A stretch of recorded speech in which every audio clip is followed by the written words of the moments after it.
எல்லாருக்கும் வணக்கம். அரட்டை ஸ்குவாட் அசம்பிள் ஆயிருக்கோம். மட்டு, முதலாளி, நானு. ஆஷஸ் ஆரம்பிக்க போகுது. இங்கிலாந்து வந்து அவங்க டீம் அனௌன்ஸ் பண்ணிட்டாங்க. பர்த்தில் நடக்க போகிற அந்த டெஸ்ட் மேட்ச்சுக்கு ஆப்டஸ் ஸ்டேடியம். இதில் வந்து 12 மேன் ஸ்குவாட் இன்னைக்கு அனௌன்ஸ் பண்ணியிருக்காங்க இங்கிலாந்து. அவங்க வழக்கமாக 12 பண்ண மாட்டாங்க, 11 பண்ணிடுவாங்க. 12 பண்ணியிருக்காங்க. விட்டா அவங்க வந்து ஃபர்ஸ்ட் யார் பவுலிங் போடுவா, ஃபர்ஸ்ட் சேஞ்ச் என்னன்னு கூட அனௌன்ஸ் பண்ணுவாங்க. பட் இப்போதைக்கு அவங்க 12 அனௌன்ஸ் பண்ணியிருக்காங்க England. Ben Stokes captain, Jofra Archer, Gus Atkinson, Shoaib Bashir, அதை பற்றி முதலாளி பேசுவார். Harry Brook, Brydon Carse, Zak Crawley, Ben Duckett, Ollie Pope, Joe Root, Jamie Smith wicketkeeper, Mark Wood. டீமை பற்றி என்ன நினைக்கிறீங்க? இந்த சீரீஸை பற்றி என்ன நினைக்கிறீங்க சொல்லுங்க. இல்ல இது எதிர்பார்த்த டீம் தான். அவங்க 11ல 10 ஷூரா தெரியும். அந்த 11th பிளேயர் வந்து பஷீர் ஆடுவாரா இல்ல வேற யாராவது மாத்த போறாங்களா, மோஸ்ட்லி இல்ல விட்டு உட்கார வைப்பான்னு தெரியல. இந்த இங்கிலாந்து இல்ல இங்கிலாந்து ஃபிட்டா இருந்தா ஃபுல் பிளே. லயன்ஸோட விளையாடுறப்ப வந்து கொஞ்சம் டைட் ஹாம்ஸ்ட்ரிங்கா இருந்துச்சுன்னு சொல்லி கொஞ்சம் ரெஸ்ட் எடுத்துட்டு ரீஹேப் பண்ணி முந்தா நேற்று ஏதோ 40 நிமிஷம் போட்டாரு. நேற்று லைட் ட்ரைனிங், இன்னைக்கு வந்து பிச்சு தீவிரமா ஆராய்ஞ்சாருன்னு சொல்ல. ஸோ மோஸ்ட் லைக்லி விளையாடுவார் நினைக்கிறேன். பட் இருந்தாலும் பேக்கப்புக்காக பஷீர் வச்சிருக்காங்கன்னு நினைக்கிறேன் மோஸ்ட் லைக்லி. என்ன ஒரே ப்ராப்ளம்னா, இந்த மாதிரி இப்போ ஆல் பேஸ் அட்டாக் போனாங்கன்னா, இந்த மாதிரி அவங்க போன டூர் அப்போ ஒரே ஒரு மேட்ச் போனாங்க. அதுக்கு முன்னாடி 20 தடவை பண்ணியிருக்காங்க. அப்போ வந்து ஆலி ராபின்சனை கூப்பிட்டு தம்பி கொஞ்சம் ஸ்பின் போலிங் போடுப்பா அப்படின்னு ஆள் இல்லாம போட்டு விட்டுருக்காங்க. பட் இந்த தடவை அது நடக்குமான்னு தெரியல. எனிவே பஷீர் வந்து என்னைய பொறுத்த வரைக்கும் his Akshit Rana for Ben Stokes. எல்லாருக்கும் அந்த மாதிரி ஒருத்தவங்க இருப்பாங்க பிரதர். அதாவது சௌரவ் கங்குலிக்கு வந்து தினேஷ் மோங்கியா அப்படின்னு ஒருத்தர் இருந்தாரு. எம்எஸ் தோனிக்கு பல பேர் இருந்தாங்க. ஆர்பி சிங்ல ஆரம்பிச்சு பல பேர் இருந்தாங்க. இவருக்கு வந்து ஹர்ஷித் ராணா கம்பீருக்கு. நீ சொல்ற மாதிரி ஸ்டோக்ஸுக்கு வந்து பஷீரா?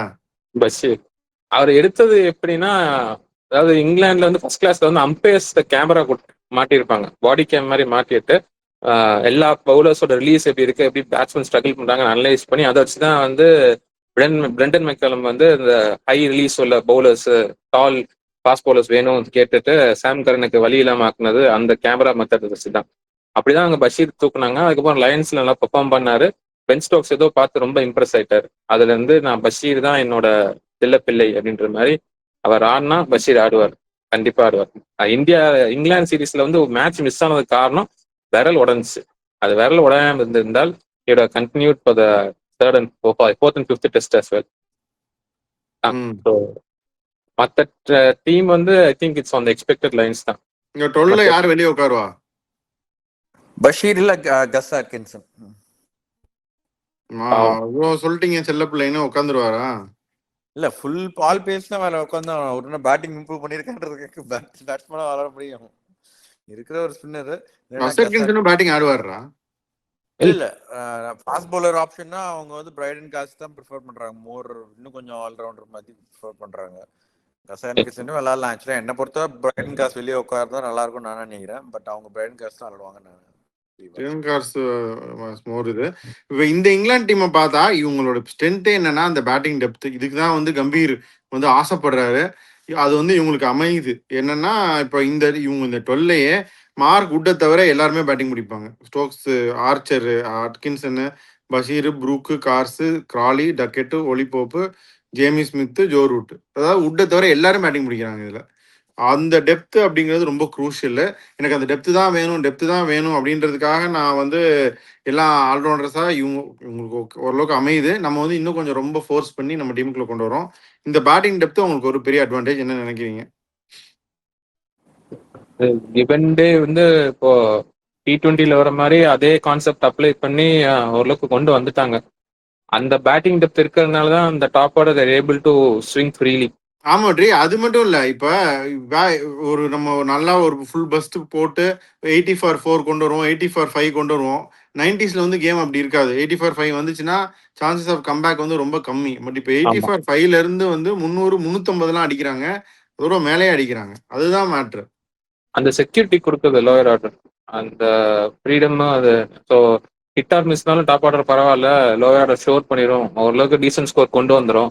அதுக்கப்புறம் பவுலிங் ஆல்ரவுண்டர்ஸ் இருந்தாங்கன்னா then you have a decent chance. Very good bowling இருந்தா have decent chance for giving a good comeback. So அது ஆசைப்படுறது கரெக்ட் தான். அது இவங்களுக்கு செட் ஆயிருக்கு. நம்மளுக்கு வந்து இன்னும் கட்டணம் கட்டிட்டு இருக்கோம்.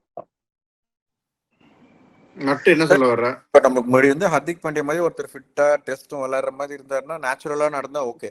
பட் இப்போ வந்து ரொம்ப லைக் அதை தேடி அதுக்காக சேஞ்ச் பண்ற மாதிரி இருக்கு டீம். காதல தேடி நம்ம போகக்கூடாது அப்படின்னு வினய் தாண்டி டைலாக் சொல்றீங்க. அது நம்மளை போட்டு தாக்கணும் அப்படிங்கிறீங்க. சரி, இப்போ இதுல இன்னொரு பாயிண்ட் என்னன்னா, இதுல இவங்க எல்லாருமே நிறைய T20 ஆடுறவங்க. இந்த இந்த சொல்ற இந்த ஆல்ரவுண்டர் குரூப் எல்லாம் இவங்க எல்லாம் most likely at some point இல்ல இவங்க இப்போ இதானாலுமே they'll be exposed to second new பாலோ தேர்ட் நியூ பாலோ. அப்போ வந்து இன்னும் கொஞ்சம் குயிக்காகவும் ரன் வந்துடும். நீங்க எடுத்து பார்த்தீங்கன்னா ஸ்டாட்டிஸ்டிக்லாம் பார்த்தோம்னாலுமே அந்த ரன்னு வந்து எட்ஜ் வாங்குறதோ இது எப்படியோ ரன் வந்துடும். அந்த மாதிரியும் இது வந்து ரொம்ப டேஞ்சரஸ். இன்னும் குயிக்காக வந்து ஒரு 40 ரன் 50 ரன் அப்படின்ட்டு வர்றது வந்து அதுவும் இன்னும் கொஞ்சம் makes it all the more dangerous for this team அப்படின்னு நான் நினைக்கிறேன். கரெக்ட் தான். மீன் ஆல்ரவுண்டர்ஸ் இருக்கிறப்ப அந்த T20 பிளேயர்ஸ் இருக்கிறது அட்வான்டேஜ் தான். பட் இவங்களால அந்த அளவுக்கு பவுலிங் இந்த என்ன சொல்ற டெஸ்ட் லென்த் பவுலிங் இல்ல கன்சிஸ்டன்டா அந்த டெஸ்ட் பவுலிங் ஒழுங்கா போட முடியறது இல்லையே. They struggle to do that. அதுதான் இவங்க அப்ளை பண்ணி ஆடாம இவங்க ஜாலி பண்றாங்க.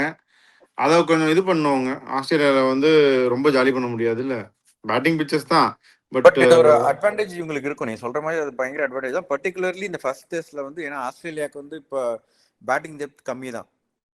அட்லீஸ்ட் ஃபர்ஸ்ட் டெஸ்ட்ல கமின்ஸ் இல்லாம அவங்களுக்கு இப்போ போலண்டு 2 பேரும் விளையாடுறாங்கன்னா Starc will be at number 8. That's not a great batting depth இப்போ இருக்கிற இங்கிலாந்து டீம் கம்பேர் பண்ணும்போது சொல்றேன். Starc at number 8 is good தான். பட் 9 யாருன்றது தானே மேட்ரு. ஸ்டார்க் அடிச்சு வின் பண்ணி கொடுத்தா WTC ஃபைனல்ல லயன் தான். இதே போத் ஆர் ரன் அடிக்க மாட்டாங்க. பட் இந்தியா ஸ்டார்க் அடிப்பார். வெற்றி ஸ்டார்க் தான் அடிச்சு வின் பண்ணி கொடுத்தாரு WTC. டெஸ்ட் இது வந்து கொஞ்சம் கம்மி ஆயிடுச்சு. நிறைய டக்கு டக்குன்னு வந்து அவுட் ஆயிடுறாரு. இப்பெல்லாம் வந்து அந்த அளவுக்கு எஃபிஷியண்டா பண்ணல. அண்ட் 10-11 வந்து ரொம்ப இது ஹாகர்டா அவர் தான் விளையாடுறாரு நினைக்கிறேன். போலண்ட் 2 பேரும் வந்து லைக் வாக்கிங் விக்கெட்ஸ் தான். அவங்க எல்லாம் ட்ரெடிஷனல். அவங்கள பத்தி நம்மளுக்கு ஆக்சுவலா ஃபுல்லா தெரியாது. இந்த சென்ஸ் எந்த அளவுக்கு இவங்க பண்றாங்கன்னு தெரியாது. வந்து ராஜேஷ் சௌஹான், வெங்கடபதி ராஜு, வெங்கடேஷ் பிரசாத்னு இருக்கும் அப்படியே வரிசையா. ஜெயிக்கல. இப்ப இருக்கிற சொல்றேன். இப்ப கம்பேரிட்டிவ்லி இப்ப கமின்ஸ் வந்தாருன்னா ஆட்டோமேட்டிக்லி இது பேட்டிங் டெப்த் வந்துரும், எல்லாமே வந்துரும். அவரும் மண்டேவும் நல்லா பவுலிங் போட்டார் போல ஃபாஸ்டா. பட் 2 நாளா பிராக்டிஸ் பண்ணல. பட் அடுத்த டெஸ்ட்க்கு ரெடி ஆயிடுவாருன்னு தான் சொல்றாங்க. இதுல இங்கிலாந்துல ஒரு டிராபேக் என்னன்னா people who played in Australia before test experience. So அதில் வந்து 5 பேர் மட்டும்தான், Wood, Stokes, Root, Crawley, Pope இவங்க மட்டும்தான் இதுக்கு முன்னாடி இது played test match in Australia. So எப்படி அவங்க பேட்டிங் டெப்த் வந்து அவங்களுக்கு ஒரு எட்ஜ் அப்படின்னு நம்ம ஃபீல் பண்ணுறோமோ, இந்த lack of experience in test match cricket in Australia அப்படிங்கிறது ஒன்று இருக்குது. என்னதான் நம்ம சொன்னாலும் அது ஒரு டிஃபிகல்ட். ஏன்னா எல்லாருமே விராட் கோலி கிடையாது. ஃபர்ஸ்ட் டூர்லேயே வந்து அடியே போடுறதுக்கு it will be kind of difficult for them அப்படின்னு நான் நினைக்கிறேன். கண்டிப்பா எக்ஸ்பீரியன்ஸ். ஆனா இப்போ இருக்க நம்பர் ஆஃப் என்ன சொல்ற extra life of test player வந்து அந்த அளவுக்கு அதிகம் இருக்கிறது இல்ல. இவங்க இப்போ இங்கிலாந்து ஸ்குவாட், இப்போ இந்த ஸ்குவாட் அடுத்த 5 வருஷத்தை திருப்பி ஹோல் ஜிகோ. ஏன்னா ஒரு 2 பிளேயர் வேணா இருப்பாங்க. இப்போ ஜோ ரூட், பென் ஸ்டோக்ஸ் தான் they've lasted for so many seasons. இப்போ இவங்க ஜாக் ராலிலாம் அடுத்த மேட்ச்ல இருப்பாரான்னு தெரியல. வுட் கண்டிப்பா இருக்க மாட்டாரு. அவரும் பெரிய செல்ல பிள்ளை தான் ஜாக் ராலியும். ஜாக் ராய் வந்து இந்த மாதிரி ரொம்ப ஏதாச்சும் இது பண்ணாருன்னா ஒரு மேட்ச் அடிச்சிடுறாரு. ஒரு 70-80 அடிச்சுட்டு அதுக்கப்புறம் கேட்காதீங்க நாளைக்கு. அப்புறம் வந்து ஒரு 20-30 அப்படிதான். ரொம்ப கம்மியாகவும் இல்லை. கண்டினியூஸ் சிங்கிள் டிஜிட்லாம் இருக்காது. ஒரு 30-40 அடிச்சுட்டு ரொம்ப சொன்னாங்கன்னா ஒரு 80. அதுக்கப்புறம் ஒரு 4-5 மேட்ச் அடிக்காம அந்த மாதிரி கொஞ்சம் அவர் பிளேஸை வந்து காப்பாத்திக்கிறாரு. கரண்ட் இந்த T20 ஏஜ்ல வந்து ஐ திங்க் ஒரு ரெண்டு தடவை அவங்க ஆஷஸ் ஆடினாலே, ஐ மீன் 2 அவே ஆஷஸ் ஆடினாலோ இல்ல 2 தடவை ஆஸ்திரேலியா விசிட் பண்ணாலோ I think that's only that will be the maximum they will release. அதுக்கு மேல அவங்க வந்து அவ்வளவு நாள் இருக்கிறது வந்து அன்லெஸ் ஜெனரேஷனல் டேலண்ட் யாராவது பெத்தல் மாதிரி ஏதாவது அவங்க ஐடென்டிஃபை பண்ணாங்க வரையா I don't think it's possible. ஆமா, இப்போ அப்படியே ஆஸ்திரேலியா பக்கம் போனோம் அப்படின்னா அவங்க வந்து அதான் Pat Cummins Poland like for like. அவரும் ஒரு மாதிரி பேக் ஆஃப் லென்த், இவரும் அந்த லென்த் போடுறது எல்லாமே ஸ்டைல் ஆஃப் ரிலீஸ் எல்லாமே கிட்டத்தட்ட சிமிலராக தான் இருக்கும். இதுல வந்து ஒரு Brendan docket is line for இதுன்னு சொல்றாங்க. ஸோ அந்த ஆமா. பட் மேஜர் கொஸ்டின் மார்க் வந்து இதுதான். இப்போ கவாஜா ஒருத்தர் ஷோர் ஷாட் ஓப்பனிங்கு, கவாஜா கூட யார் வருவாங்க? நான் நினைக்கிறேன் அந்த ஜேக் வெதர்ஃபீல்டுக்கு டெபியூ குடுத்துருவாங்களோ அப்படின்னு எனக்கு தோணுது. நான் முதல்லயே சொன்னேன் ஸ்குவாட் அனௌன்ஸ் பண்ணப்ப. இல்ல லபுஷன். மார்னஸ் லாபுஷன் வராராம். லபுஷன் தான். லாபுஷன் தான் அப்படிங்கிற. முதலாளி என்ன நினைக்கிறீங்க? வெதர்வேல்டுக்கு தான் சான்ஸ் கொடுக்கறதுக்கு வாய்ப்பு இருக்கு. ஏன்னா அவருக்கு முன்னாடி போன தடவை நம்ம எடுத்தப்பே விசிட் அவருக்கு பண்ணப்ப டெபியூ கிடைக்கும்னு தான் சொன்னாங்க. இந்த மேட்ச்ல கிடைக்காட்டி இந்த சீரிஸ்ல ஷூரா கிடைக்குது. பட் இந்த மேட்ச்ல கிடைக்கும்னு நான் நினைக்கிறேன். நீ என்ன நினைக்கிற வெற்றி? கண்டிப்பா அவர் விளையாடுவாரு. லபுஷனை ஒன் டவுன் தான் வருவான்னு நினைக்கிறேன். ஏன்னா போன வருஷம் சாம் கான்ஸ்டன்ஸும் இப்படி புதுசா இறக்குன உடனே உள்ள இறக்கி விட்டு ஓப்பனிங் இறங்கிட்டாரு. டெபு உடனே ஆயிட்டாரு. மெயினா கமின்ஸ் ஃபிட்டா இருந்தாருன்னா இது வேற. இப்போ போலன் வந்து நல்லா போட்டிருக்காரு பேக்கப்பா, ஓகே. பட் இன்னொரு ஃபாஸ்ட் பவுலர் கொண்டு போறாங்க. நான் என்ன நினைக்கிறேன்னா கேமரன் கிரீன் ஃபர்ஸ்ட் மேட்ச் வந்து will play as a batsman and Webster will also பிளேன்னு நினைக்கிறேன். அப்படி இருக்கும்போது லபுஷான் தான் விளையாடி ஆகணும். அவங்க வெப்ஸ்டர் கேமரோன் கிரீன் 2 பேருமே விளையாண்டாங்கன்னா தென் இந்த கால் எடுப்பாங்க. பட் வெப்ஸ்டர் வெளியே உட்கார்ந்தாருன்னா இங்க வந்து வெதரால்டு வந்துருவாரு. 3 ஃபாஸ்ட் பவுலர் பிளஸ் லயன் போனாங்கன்னா அந்த 4வது ஃபாஸ்ட் பவுலரும் தேவை அப்படின்னு நினைச்சாங்கன்னா கேமரன் கிரீன் பவுலிங் போலனா வெப்ஸ்டர் விளையாடுவார்னு நான் நினைக்கிறேன். At least first match. Maybe Cummins வந்தாருன்னா மேபி சேஞ்ச் இருக்கும். பட் இப்போதைக்கு first match I think Labuschagne will open நினைக்கிறேன். ஐடியலா வந்து வெப்ஸ்டரும் கேமரன் கிரீன் 2 பேர் ஆடினா it will be better for Australia. அந்த டெப்த்தும் கிடைக்கும் அவங்களுக்கு ஓரளவுக்கு. அண்ட் ஒரு இன்னொரு பவுலிங் ஆப்ஷன் கிடைக்குது. அண்ட் வெப்ஸ்டர் நல்லா தான் பெர்ஃபார்ம் பண்றாரு. Is not bad. அவர் நல்லா தான் பெர்ஃபார்ம் பண்ணியிருக்காரு. So and I would prefer to go with them.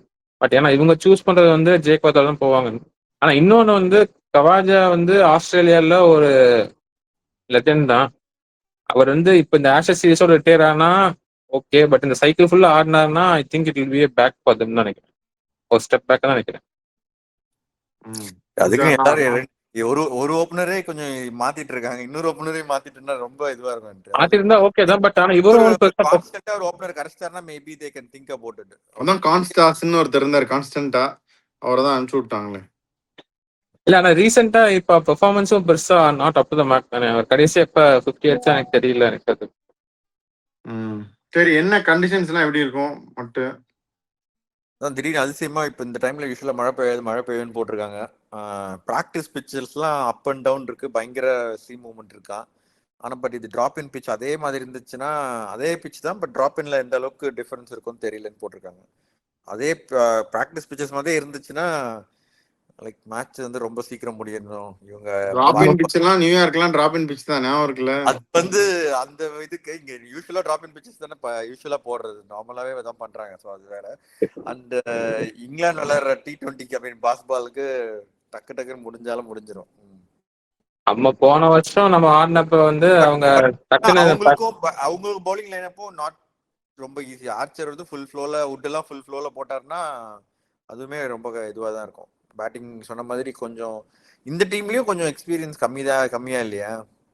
சொன்ன மாதிரி எக்ஸ்பீரியன்ஸ் தான். பட் கமிங் பேக் ஃப்ரம் இது கம்மிதான். இந்த மாதிரி பிச்சில் தான் வந்து நீங்க இப்போ கம்பேர் பண்ணும்போது பவுலர் பேட்டர்னு கம்பேர் பண்ணக்கூடாது. பேட்டிங் டெப்த் வர்சஸ் பேட்டிங் டெப்த்னு பார்த்தா இங்கிலாந்து ட்ரம்ப் பண்ணிடும். அவங்க வந்து என்னதான் ஹோம் கண்டிஷன்ஸாக இருந்தாலும் பார்ப்போம் என்ன ஆகுதுன்னு. இன்னும் ஆனால் ஒன்று ஒரு ஃபன் ஃபேக்ட் என்னன்னா 2015 10 வருஷமா இன்னும் ஒரு டெஸ்ட் கூட இங்கிலாந்து ஆஸ்திரேலியாவில் ஜெயிச்சது கிடையாது. ட்ரா மட்டும் பண்ணியிருக்காங்க 2 மேட்ச் தவிர. தே பிளே 10 டெஸ்ட் மேட்சஸ் 8 ஜெயிச்சிருக்காங்க ஆஸ்திரேலியா அவுட் ஆஃப் 10. இன்னும் ஆஸ்திரேலியா 2 மேட்ச் ட்ரா ஆயிருக்கு. இது வந்து ஒரு பெரிய இதுதான். ஒரு மேட்ச் கூட 10 வருஷமா நீங்க ஜெயிக்கல அப்படிங்கிறது. எல்லாரும் இந்தியா மாதிரி வந்து பெங்களூர்ல ஜெயிங்க கொல்கட்டால ஜெயிங்கன்னு விட்டுட்டு இருக்க மாட்டாங்க. இது ஆனா இப்போ இங்கிலாந்து வந்து அவங்க இருக்க ஃபார்ம்ல ஓவராலா அவங்க வின் ரேட் ஓரளவுக்கு கம்மி தான். ஆனா ஒரு மேட்ச் ஜெயிச்சுட்டு அவங்க பேசுற பேச்சு கொஞ்சம் அதிகமா தான் இருக்கும். நான் இல்லைன்னு சொல்ல. பட் அதுல கடைசி அவங்க 2015 ஃப்ரெண்டு வச்சிருக்கவன்லாம் ஜாலியா இருக்கான். ஒரு ஃப்ரெண்டு வச்சுட்டு நான் பண்ற படம் ஐயோ அந்த மாதிரி தானே இவங்க ஒரு மேட்ச் ஜெயிச்சுட்டு அதான் சொல்ல வர்றாரு முதலாளி. சொல்லுங்க. அதே மாதிரி வந்து 2015 அவங்க ஜெயிச்சது வந்து I think they did lot of work. ஒரு 1.5 மாசத்துக்கு முன்னாடியே ஸ்ட்ராஸ் தான் கேப்டன் நினைக்கிறேன். இப்போ 1.5 மாசத்துக்கு முன்னாடியே டீம் கூட்டிட்டு வந்து இங்க எல்லா பிச்சையும் ஆடி ஃப்ரெண்ட்லிஸ்லாம் ஆடி கொஞ்சம் நல்லா அக்ளிமேட்டைஸ் ஆகி அதுக்கப்புறம் வந்து ஜெயிச்சாங்க. அது ஒரு சாலிடா ஜெயிச்சாங்க அந்த ஆஷஸ் அவே இது. அந்த மாதிரி இவங்க எந்த எஃபர்ட்டும் பெருசா போட்ட மாதிரி தெரியல. இவங்க நியூசிலாந்துல ஓடிஐஸ் ஆடினாங்க. அப்புறம் இங்க வந்து இங்கிலாந்து லயன்ஸ் ஆடினாங்க. அப்புறம் ரெகுலர் வார்ம் தான் ஆடினாங்க. Have they put in enough effort to get used to the தி கண்டிஷன்ஸா அப்படின்னு வி வில் நோ. இங்கிலீஷா அலெக்ஸ் கேரியா? கேரி தான், ஃப்ரண்ட் ரன்னர் கேரி தான். கேரி தான், டெஸ்ட் பொறுத்த வரைக்கும் கேரி தான். இப்போ எல்லா இதுல இருந்துமே இங்கிலீஷ் கொஞ்சம் கொஞ்சமா இது வந்துட்டு இருக்காரு. அவர் சும்மா கொஞ்சம் ஃபர்ஸ்ட் நல்ல ப்ராமிசிங்கா இருந்தாரு. அப்புறம் ஹேஸ் டு ப்ரூவ் இல்லையா, கன்சிஸ்டன்சி இல்லை அப்படின்னா இன்னைக்கு இருக்க காம்படிஷனுக்கு மாடர்ன் டே கிரிக்கெட்ல தேல் பி லெஃப்ட் பிஹைண்ட். இப்போதைக்கு கேரி தான் ஃப்ரண்ட் ரன்னர். சரி, யாரு ஜெயிப்பாங்க அப்படின்னு சொல்லுங்க. அவனுக்கு வெட்டிங் ப்ரெஷர்.